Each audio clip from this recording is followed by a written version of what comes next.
हदीस नज़र से गुजरी मुस्नद अहमद बिन हम्बल की। अल्लाह ताला ने फरमाया, अल्लाह के रसूल ने फरमाया कि 3 किस्म के लोगों के जुर्म की संगीनी और ख़तरनाकी मत पूछो, यानी उनका जुर्म बहुत ख़तरनाक है। 3 किस्म के लोगों के जुर्म की संगीनी ख़तरनाकी मत पूछो। एक, अल्लाह की रहमत से मायूस होने वाला। नंबर 2, अल्लाह के बारे में शक करने वाला। और नंबर 3, अल्लाह की चादर छीनने वाला। आपका कपड़ा कोई छीने, कितना गुस्सा आएगा। अल्लाह की चादर छीनने वाला, और अल्लाह की चादर छीनने वाले से मुराद यह है कि तकब्बुर करने वाला। इसलिए कि हदीस कुदसी है, अल्लाह के नबी ने फरमाया, अल किब्रिया रिदाई वल अज़मतु इज़ारी फमन नाज़अनी वाहिदम मिनहुमा क़ज़फ़्तुहु फ़िन्नारि वला उबाली। किब्रियाई, तकब्बुर, ये मेरी चादर है।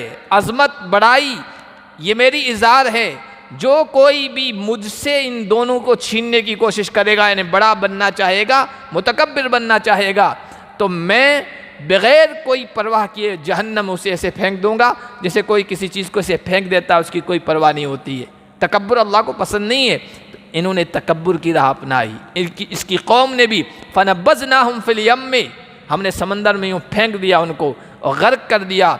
फ़न्ज़ुर कैफ़ कान आक़िबतुज़ ज़ालिमीन, देखो ज़ालिमों का अंजाम कैसा हुआ। सिर्फ यही नहीं, कौम आद, कौम समूद, कौम शुएब, कौम सालेह, जो भी कौमें पहले गुजरी है उनके बारे में कुरान ने वाक़यात बयान किए हैं। कहते थे हमसे बढ़कर कौन है ताकत वाला, कौन है हमसे पूछगछ करने वाला, कौन है हमारा कोई बिगाड़ने वाला।